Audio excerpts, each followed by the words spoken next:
कर्पूरिगौरं करुणावितारं संसारसारं भुजगेन्द्रहारं सदा वसन्तं हृदयारविन्दे भवं भवानी सहितं नमामि।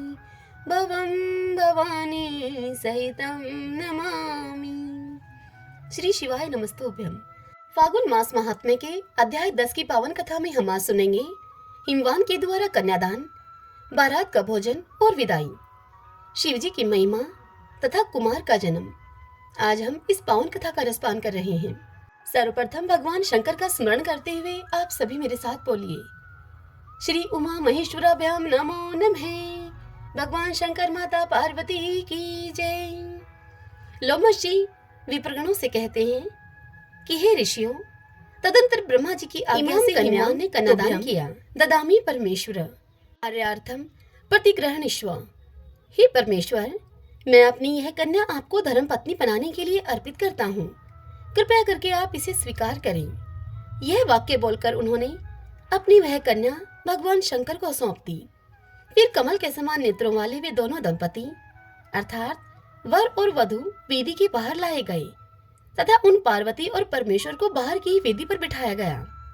जब होम का कार्य आरंभ हुआ तब ब्रह्मा जी भगवान शिव के समीप ही ब्रह्म आसन पर विराजमान हो गए।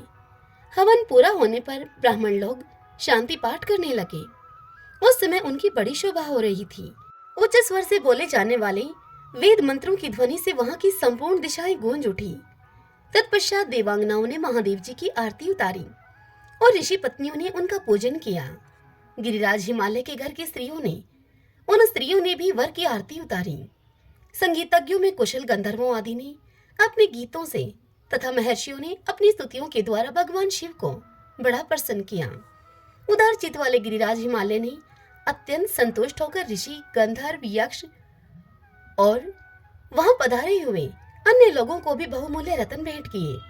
इसके पश्चात ब्रह्मा, विष्णु आदि देवेश्वर भगवान शिव को आगे करके भोजन में तत्पर हुए। हिमालय ने उन सभी का सत्कार किया। उन सभी ने एक साथ मिलकर और एक ही स्थान पर पंक्ति लगाकर लिंगी और श्रृंगी के साथ भोजन किया। कोई कोई गण पंक्ति से अलग होकर भोजन कर रहे थे। उन्होंने अपने लिए पृथक पात्र बना रखा था। नंदी और वीरभद्र आदि महात्मा भगवान शिव के पीछे बैठकर भोजन कर रहे थे। इंद्र आदि देवता तथा ऋषि मुनियों ने भी भगवान महेश्वर के पास ही भोजन किया। चंडी के गणों ने भी वहां भोजन किया। वेताल, क्षेत्रपाल, कुष्मांड, भैरव, शाकिनी, डाकिनी, यक्षिनी, मातृका आदि 64 योगिनी तथा अन्यान्य योगीजन भी वहां भोजन में सम्मिलित थे। भगवान शिव के उन महात्मा गणों की संख्या 11 करोड़ की थी। ऋषि और देवता आदि के विषय में तो मैंने पहले ही तुमसे कह दिया है। इस प्रकार वे सब बाराती खा पीकर संतुष्ट हुए। उन सबके चित्त में बड़ा हर्ष था। ब्रह्मा आदि सभी देवता विश्राम करने के लिए अपने डेरों पर चले गए। अब इस तरह से हिमवान ने बड़े विस्तार के साथ परम मंगलमय और अतिशय शोभायमान वह वैवाहिक उत्सव संपन्न किया। अंतिम दिन हिमवान ने उत्साहपूर्ण हृदय से वस्त्र, आभूषण और भांति भांति के रत्न उनको भेंट करके देवादिदेव भगवान शिव का पूजन किया। तत्पश्चात वे विष्णु भगवान के पूजन में संलग्न हुए। सुंदर सुंदर वस्त्रों और आभूषणों के द्वारा उन्होंने लक्ष्मीपति के सहित विष्णु जी का पूजन किया। इसी प्रकार से ब्रह्मा जी की, बृहस्पति जी की और इंद्राणी के सहित इंद्र की तथा अन्य लोकपालों की भी पृथक पृथक राजा हिमवान ने पूजा की। तदंतर वस्त्र, आभूषणों तथा नाना प्रकार के रत्नों से भूत, परमत और गोहक गणों के सहित चंडी देवी का भी उन्होंने पूजन किया। इनके अतिरिक्त भी जो लोग वहां पधारे थे उन सभी का हिमवान ने यथावत सत्कार किया। इस प्रकार उस समय हिमवान के द्वारा सभी देवता, ऋषि, यक्ष, गंधर्व, किन्नर, सिद्ध, चारण, मनुष्य और अप्सरा इन सभी का भली भांति हिमवान ने स्वागत सत्कार किया। इसके बाद भगवान विष्णु ने भी उसी तरह से सभी पर्वतों का सत्कार किया। साहचल, विंध्याचल, मैनाक, गंधमादन, माल्यवान, मलय, महेंद्र, मंदराचल तथा मेरू इन सभी का श्रीहरि ने प्रतन पूर्वक पूजन किया। श्वेतकूट, श्वेतगिरी, नीलगिरी, उदयगिरी, श्रृंगाचल, अस्ताचल, मनसाचल, कैलाश तथा लोकालोक पर्वत का पूजन ब्रह्मा जी ने किया। इसी प्रकार सभी श्रेष्ठ पर्वतों की वहां पूजा की गई। साथ ही संपूर्ण पर्वतवासियों का भी पूजन किया गया। भगवान विष्णु ने ब्रह्मा जी के साथ सबके स्वागत सत्कार का कार्य समुचित रूप से संपन्न किया। दूसरे दिन बारात वापस लौटी। तब हिमालय ने अपने बंधुओं के साथ गंधमादन पर्वत तक वर का अनुगमन किया। अनुगमन करना उनके पीछे पीछे चलना होता है। शिव और पार्वती दोनों महातेजस्वी दंपति हाथी पर आरूढ़ होकर शोभा पा रहे थे। ब्रह्मा जी विमान पर और भगवान विष्णु गरुड़ पर बैठे थे। इंद्र ऐरावत पर बैठे थे और कुबेर पुष्पक विमान पर विराज रहे थे। पाशधारी वरुण मगर पर और यमराज भैंसे पर सवार थे। नीलरथ प्रेत पर सवार थे और अग्निदेव बकरे पर चढ़े बैठे थे। वायुदेव मृग पर बैठे थे तथा ईशान वृष पर आरूढ़ थे। इस प्रकार ये सब लोकपाल और ग्रह अपनी अपनी सेनाओं के साथ वर को घेरे हुए चल रहे थे। परमत आदि गण भी वर यात्रा में सम्मिलित थे, जिनके कन्यादान रूपी महान दान से भगवान शंकर संतुष्ट हुए। वे गिरिराज हिमवान तीनों लोकों में बड़े विख्यात हो गए। जिनके जीवा के अग्रभाग पर सदा ही भगवान शंकर के 2 अक्षरों वाला नाम शिव विराजमान रहता है, वे धन्य हैं, वे महात्मा पुरुष हैं तथा वे ही कृत्य कृत्य हैं। आज भी जिन्होंने शिव इस अविनाशी नाम का उच्चारण किया है, वे निश्चय ही मनुष्य रूप में रुद्र हैं, इसमें संशय नहीं है। महादेव जी थोड़ा सा बिल्व पत्र पाकर भी सदा ही संतुष्ट रहते हैं। फूल और जल अर्पण करने से भी वे प्रसन्न हो जाते हैं। भगवान शिव सदा सभी के लिए कल्याण स्वरूप हैं। वे पत्र, पुष्प और जल से ही संतुष्ट हो जाते हैं, इसीलिए सबको इनकी पूजा करनी चाहिए। शिव जी इस जगत में मनुष्यों को महान सौभाग्य प्रदान करने वाले हैं। ये एक हैं, महान हैं, ज्योति स्वरूप हैं तथा अजन्मा परमेश्वर हैं।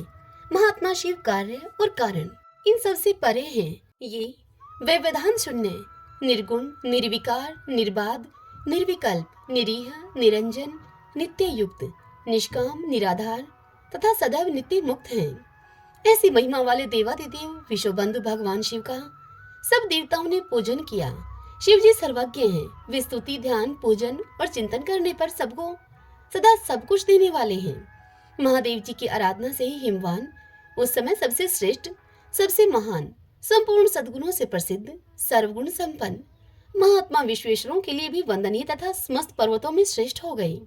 धर्मात्मा हिमालय जब मैना के साथ अपने स्थान को लौटे, तब उन्होंने सभी पर्वतों को विदा किया। उधर भगवान शिव ने गंधमादन पर्वत के एकांत प्रदेश में अत्यंत सुंदर रूप धारण करके देवी पार्वती के साथ रमण करने का विचार किया। फिर वे महाप्रभु पार्वती के साथ महती रति क्रीड़ा में तत्पर हुए। उन दोनों का वह महान सुरतारंभ उस समय सब लोगों के लिए अनिष्टकारक, अत्यंत अद्भुत तथा प्रलयकारी हुआ। वह महती संभोग लीला आरंभ होने पर भगवान शंकर के दुसह वीर्य से समस्त चराचर जगत नष्ट होने लगा। यह देखकर ब्रह्मा जी तथा अध्यात्म ज्ञान को प्रकाशित करने वाले भगवान विष्णु ने अग्निदेव का स्मरण किया। मन से स्मरण करते ही अग्निदेव बड़ी उतावली के साथ तत्काल ही वहां पर आ पहुंचे। फिर उन दोनों की आज्ञा पाकर अग्नि ने केसर के समान कांति वाले हंस अर्थात सन्यासी का रूप धारण करके शिवजी के भवन में प्रवेश किया। वहां आंगन में पहुंचकर वे बैठ गए और बोले, माँ, हाथ ही मेरा पात्र है, मुझे आप भिक्षा दो। तब माता पार्वती ने जात वेदा अग्नि को भिक्षा के रूप में वीर्य दे दिया। अग्नि ने हाथ पर भिक्षा लेकर उनकी आंखों के सामने ही उस वीर्य को खा लिया। यह देखकर पार्वती जी कुपित हो उठी और अग्नि को श्राप देते हुए उनसे बोली, अरे ओ भिक्षुक, मेरे श्राप से तू शीघ्र ही सर्वभक्षी हो जाएगा तथा शंकर जी के इस वीर्य से तुझे सभी ओर से बड़ी भारी पीड़ा प्राप्त होगी। तदंतर अग्निदेव ने लोक कल्याणकारी भगवान शंकर से कहा, हे प्रभु, हे महादेव, अब मुझे क्या करना चाहिए? हे सुरश्रेष्ठ, अब मुझे ऐसा कोई उपाय बतलाइए जिससे कि मैं सर्वदा सुखी रहूं और देवताओं का भविष्य वहन करता रहूं। तब भगवान शिव ने सभी देवताओं के सुनते सुनते ही कहा, हे अग्नि, तुम अपने शरीर में पड़े हुए मेरे वीर्य को स्त्री के गर्भ में स्थापित कर दो।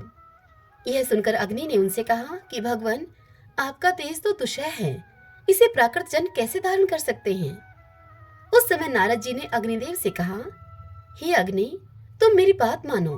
माघ मास में प्रातः स्नान करके शीत के कारण जो अत्यंत कष्ट पा रहे हो, वे जब अग्नि सेवन करने के लिए आए तब उनके शरीर में तुम भगवान शिव का यह तेज स्थापित कर देना। नारद जी की इस बात को मानकर परम कांतिमान एवं महान प्रभावशाली अग्निदेव ब्रह्मा मुहूर्त में बैठकर अपने प्रचंड तेज से प्रज्वलित हो उठे। अग्नि को प्रज्वलित देखकर शीत से कष्ट पाने वाली कर्तिकाओं ने अग्नि सेवन की इच्छा से वहां आने का विचार किया। उस समय अरुंधति देवी ने उन सभी को रोका, तो भी उनकी बात न मानकर वे सभी कृतिकाएं आग तापने लगी। जब तक वे आग तापती रही, तब तक ही शंकर जी के वीर्य के सभी परमाणु उनके रोमकूपों में होकर उनके शरीर में घुस गए। अब अग्निदेव उस वीर्य से मुक्त हो गए। फिर तो स्वयं ही उनका वह प्रज्वलित तेज शांत हो गया।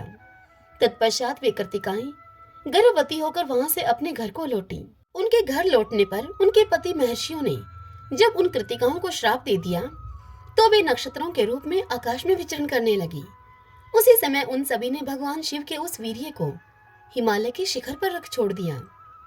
छोड़ने पर वह वीर्य सहसा ही तपाए हुए स्वर्ण के समान चमक उठा। फिर वह गंगा जी के जल में डाल दिया गया। गंगा जी में बहता हुआ वह तेजोमय वीर्य सरकंडों के समूह से घिर गया। वहां वह तेज 6 मुखों वाले बालक के रूप में परिणित हो गया। इसका पता लगने पर संपूर्ण देवताओं को बड़ी प्रसन्नता हुई। तदंतर नारद जी ने आकर शिव और पार्वती से उस बालक के जन्म का सभी समाचार कहा। शिव जी के अत्यंत सुंदर पुत्र उत्पन्न हुआ है। यह समाचार सुनकर गंधमादन पर्वत पर निवास करने वाले समस्त पर्वत गणों का हृदय अब आनंद उल्लास से भर गया। वहां पर अनेकों पताकाएं फहराई जाने लगी, बिल्वपत्र की बंधनवारें शोभा पाने लगी और भांति भांति के वितानों से उस पर्वत की शोभा और भी बढ़ गई। महात्मा शंकर के पुत्र के जन्म से वह श्रेष्ठ पर्वत अत्यंत ही प्रकाशित हो रहा था। उस समय सभी देवता, ऋषि, सिद्ध, चारण, यक्ष, गंधर्व, सर्प तथा अप्सराएं सभी के सभी गंगा के तट पर विराजमान उस गंगा पुत्र को देखने के लिए वहां गए। पार्वती जी के साथ भगवान शंकर भी वृषभ पर आरूढ़ होकर इंद्र आदि देवताओं को साथ में लेकर उस स्थान को चल दिए।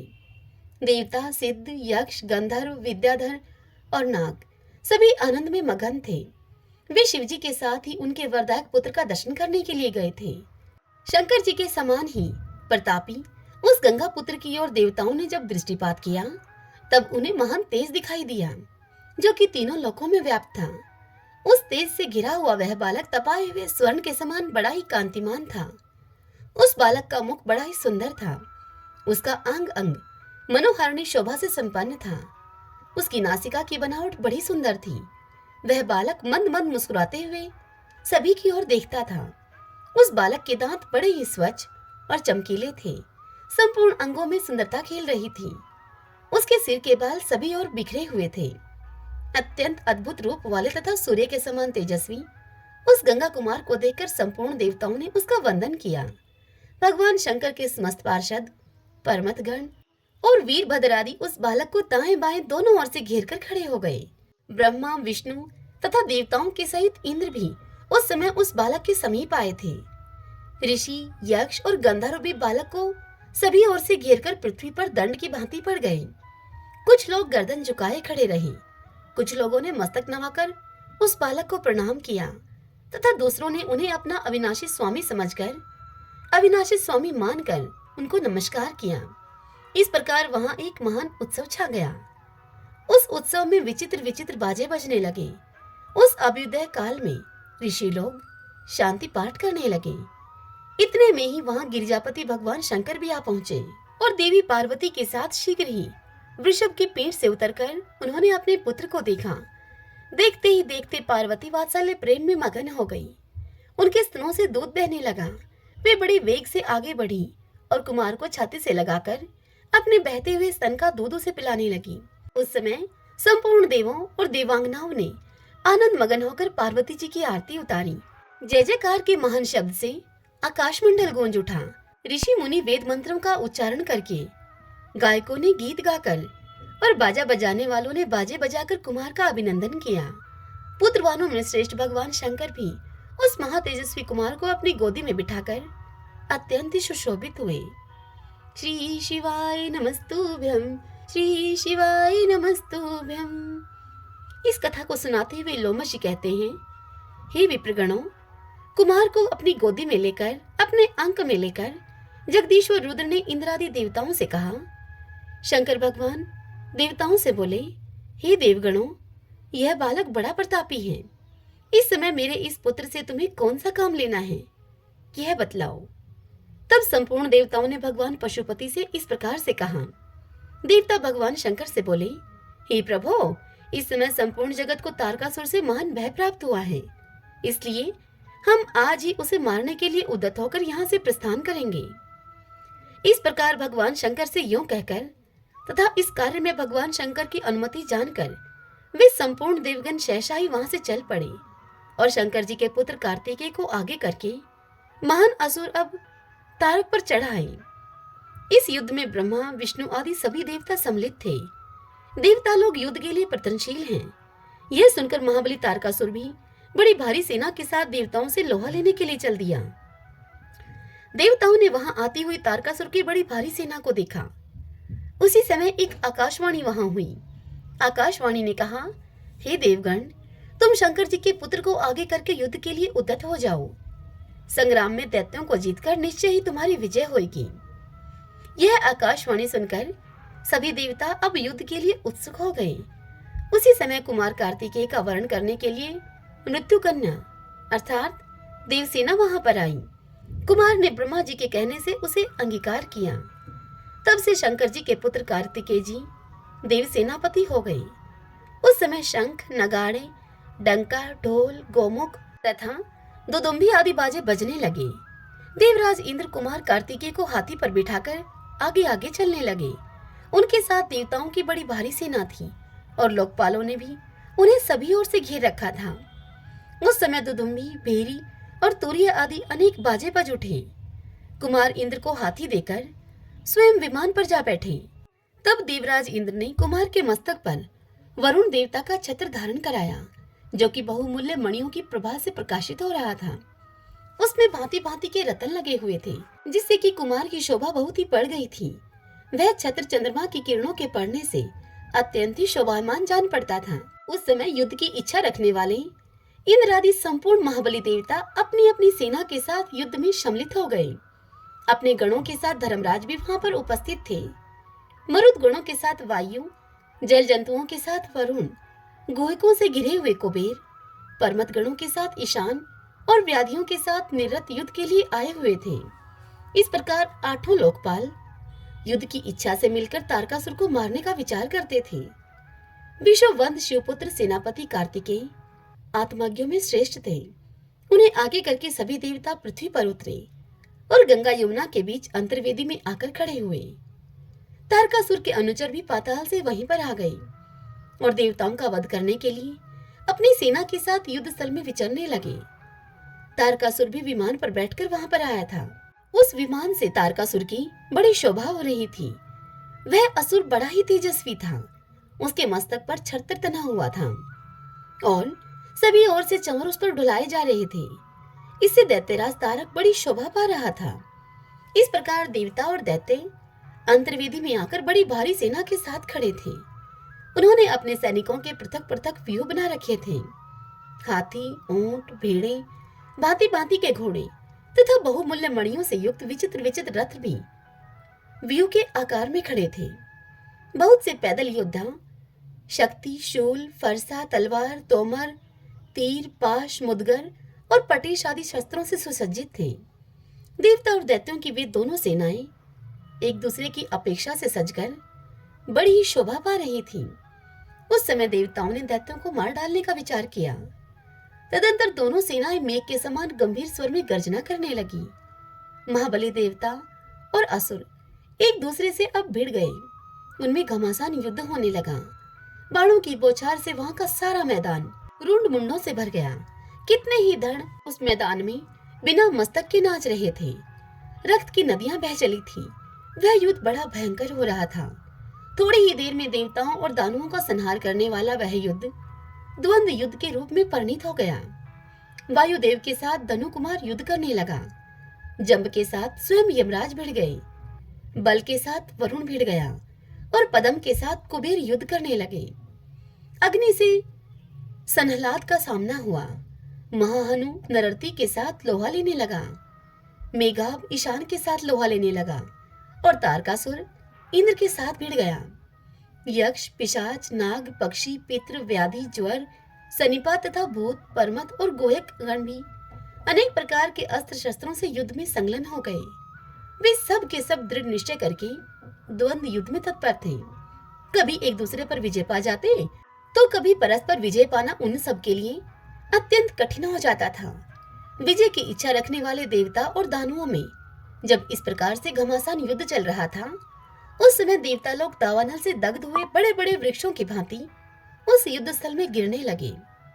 गिरकर नष्ट हुए देवताओं की लाशों से उस समय सारी पृथ्वी अत्यंत भयानक प्रतीत होती थी। तारकासुर ने अपनी बड़ी भारी शक्ति चलाकर देवराज इंद्र को घायल कर दिया। वे तुरंत ही ऐरावत हाथी से पृथ्वी पर गिर पड़े और मूर्छित हो गए। इसी प्रकार अन्य लोकपाल भी महाबली असुरों से पराजित हुए। उस रणभूमि में युद्ध विद्या विशारद कितने ही देवताओं को हार खानी पड़ी, कितनों को अपने प्राणों से हाथ धोना पड़ा और कितने ही युद्ध को छोड़कर भाग खड़े हुए। इस प्रकार देवसेना को तहस नहस होती हुई देखकर महातेजस्वी राजा मुचकुंद तारकासुर से युद्ध करने लगे। इंद्र बहुत तेरे असुरों से घिरे हुए पृथ्वी पर पड़े थे। उन्हें छोड़कर तारकासुर राजा मुचकुंद के साथ भिड़ गया। इस प्रकार मुचकुंद और तारकासुर में बड़ा भारी युद्ध हुआ। राजा मुचकुंद बड़े बलवान थे। उन्होंने तलवार से तारकासुर पर ज्यों ही प्रहार किया, त्यों ही तारकासुर की शक्ति से आहत होकर राजा मुचकुंद रणभूमि में गिर पड़े। गिरने पर वे तत्काल ही उठकर खड़े हो गए और तारकासुर को मारने के लिए राजा मुचकुंद ने अब ब्रह्मास्त्र उठाया। तब नारद जी ने राजा मुचकुंद से कहा कि हे राजन, तारकासुर मनुष्य के हाथ से नहीं मारा जाएगा, अतः उसके ऊपर इस महान अस्त्र का प्रयोग न करें। भगवान शंकर के पुत्र कार्तिकेय ही इस तारकासुर को मारने में समर्थ हैं, अतः तुम सब लोगों को शांत रहना चाहिए। श्री शिवाय नमस्तुभ्यं, श्री शिवाय नमस्तुभ्यं। भक्तजनों, आज की यह कथा आप सबको कैसी लगी? यदि पसंद आई हो तो इस वीडियो को आप लाइक करें, अपने अपनों के साथ शेयर करें और कमेंट बॉक्स में हर हर महादेव लिखें। जय श्री कृष्णा, जय भोलेनाथ।